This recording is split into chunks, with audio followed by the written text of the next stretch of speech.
Here we are, and this is my first video since the beginning of the summer, and there was one video in between that I was going to make, but unfortunately, due to some technical difficulties, the video was deleted, and the entire game progress was also deleted. So, unfortunately, I am sorry to say that our entire Republic of War series is now effectively gone because we don't have the progress anymore. So we can try again on the Republic at War, or if anyone else knows any other good mods that I can play a version of Empire at War, please tell me. And whichever one has the most people telling me that I'm going to do it, I'm just going to do that one. But until then, let's just do this. And what we're doing right now, if you can't see from the heading of this amazing YouTube video, we are watching the Star Wars Rise of Skywalker D23 special look, or basically just a glorified name for the Star Wars Rise of Skywalker Episode 9 trailer number 2. And I am not going to do what I did last time. Last time I judged Disney and the producers at every single moment I could. This time, I am simply going to infer what I see from the trailer. I've only seen this one other time, meaning that this time I'm going to be looking for as many Easter eggs, plot holes, blah blah blah as I possibly can, because last time I was mainly just trying to collect information about the trailer itself. So, without further ado, I give you the second trailer of Episode 9.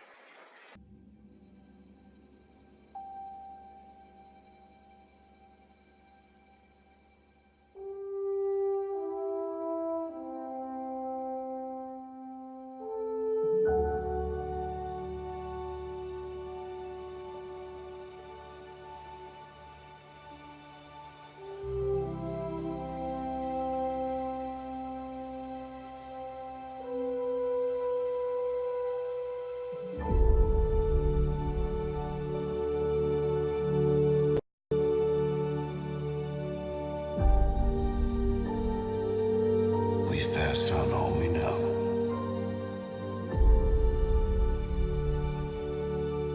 A 1,000 generations live in you now.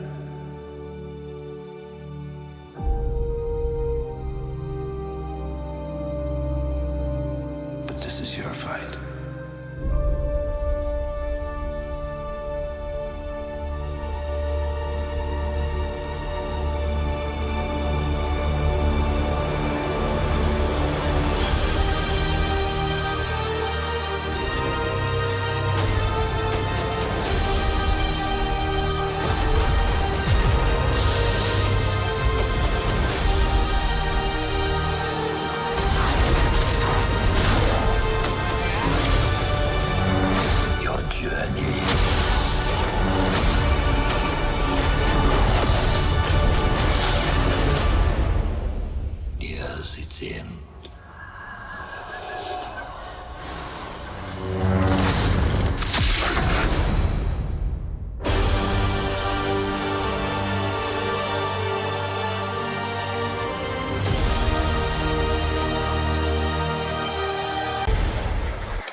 Wow. That was interesting. Okay then. So, basically what we can gather from that entire video, I think I'm just gonna not play it again, and I'm just gonna tell you what I saw. And I'm just gonna go back to the scenes that I saw. So let me just go to that nice scroll bar. So, as we look through it, we can very clearly see the history of the Force, of the Skywalkers. There's Luke looking out into the stars, Obi-Wan Kenobi. We see the history of the rebellion making its first steps towards destroying the Galactic Empire. We can see the history of the past two trilogies, the good and the bad, the old and the new. And you can see the look of hope in these people's eyes as they're able to successfully defeat their enemy, whether it was Palpatine defeating the Republic, which isn't as good of an example, or the Rebellion defeating the Empire, which was an uphill battle the whole way. And really, what it's trying to do is shed some light on why this is happening in the next trilogy. And this is all footage from the previous film. And now is when they begin showing us new footage. And I actually do not know where this is, but I can assume it's on that new desert planet they told us about. There's always got to be a new one. That is probably above Endor, and that... Sorry about this.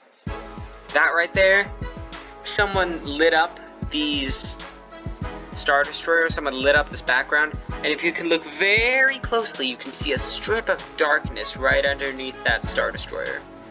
And so that is what we think the orbital bombardment in the next scene is coming from, because we think, and this has been proven by several Disney execs, that Palpatine has a secret fleet in what we can assume to be the Maw, which I can talk about in full in a separate video, but I'll give you a basic understanding of it.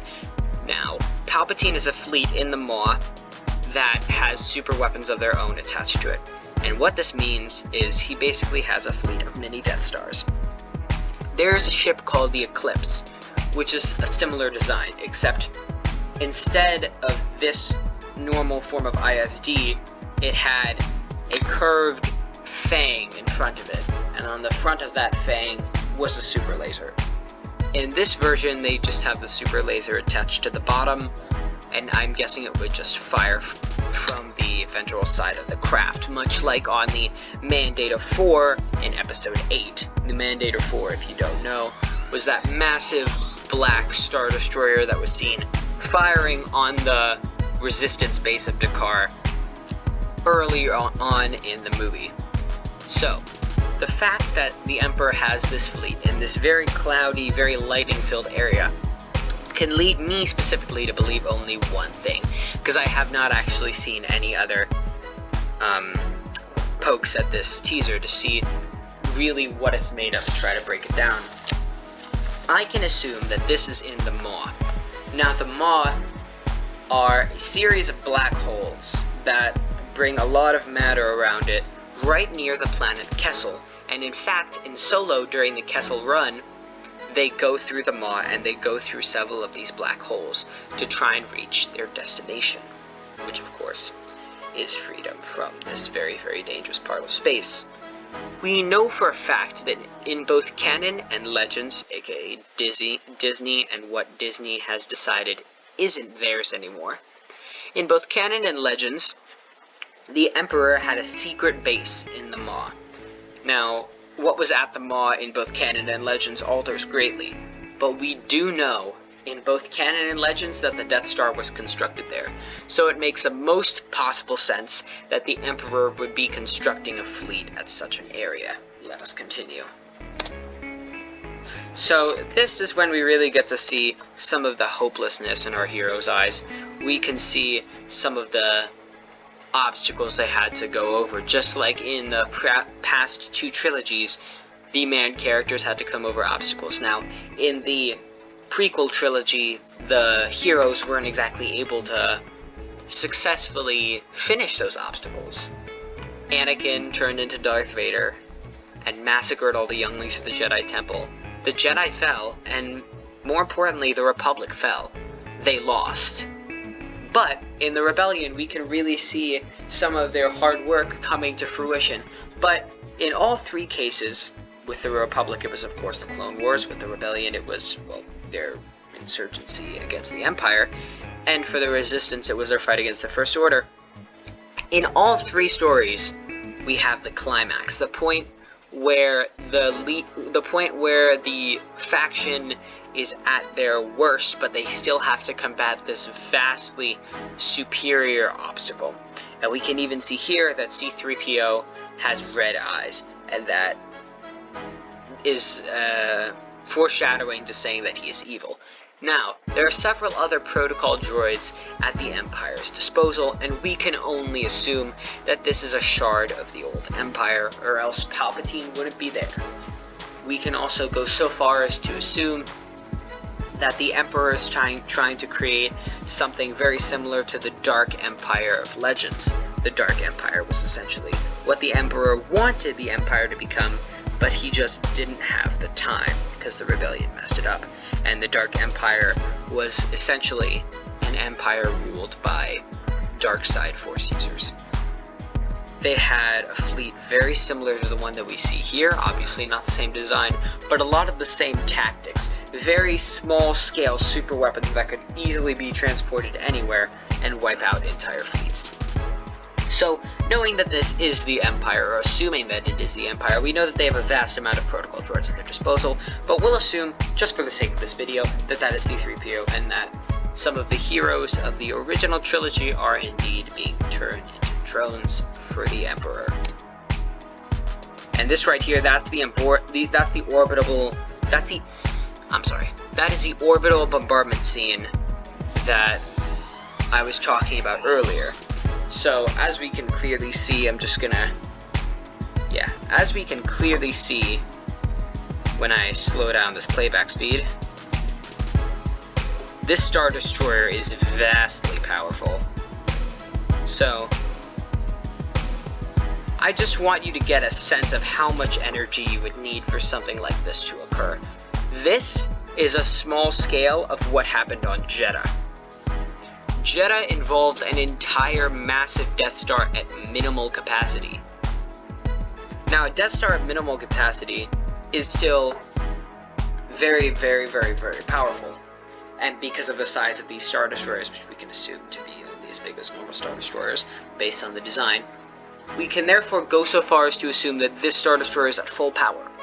But still, the ability to break a planet's crust and destroy the rock around a massive rock formation is very, very, very dangerous.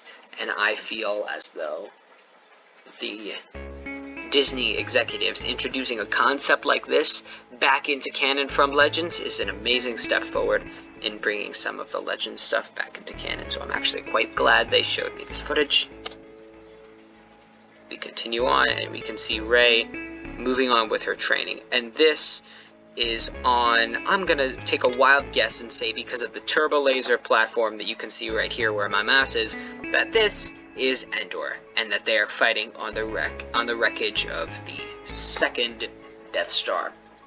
So, obviously, Endor has taken a change in scenery or thinking. Why would there be waves if this is Endor? Well, actually, Endor isn't all forest. There are some parts that are a little bit different, just like on Kashyyyk. Kashyyyk actually has a lot of different types of forest. They have one canopy, they have the ground, and then they have something else called the Shadowlands, which is a very, very weird habitat. And then they also have an ocean. So this is, in fact, Endor. Let's continue on. We can see Rey progressing in her training. And this is a little moment where Palpatine tells the Resistance that they're doomed, and that is Rey. So clearly, Rey has begun her turn into the dark side. And a lot of people have speculated over this, especially this shot right here, because this leads a lot of people to believe that Rey is inherently bad. But based on a lot of story plots, there are some types of stories where the hero has to become bad to truly understand what good is. And I think that's what Disney's trying to do with this movie. They're going to make Rey bad so that Kylo can bring her back to the light, and then they can both basically walk away happily in the sunset, which was the original idea of the new Disney Star Wars trilogy. But I am very, very glad they have taken it down such a road. It reminds me of the story of Revan, who is a Sith Lord, and this is a very similar story. A Jedi called Bastila Shan tried to train a Sith Lord who had amnesia in the ways of the light, But then Basa Lashan turned to the dark, and this Sith Lord called Revan had to turn her back to the light so they could defeat true evil. Now, in this scenario, it's a little bit different. Yes, Kylo Ren is not. He does not have amnesia. He knows exactly what he is doing, but I do believe that in this film, he will try to save her from the darkness, because it's just a common plot trope.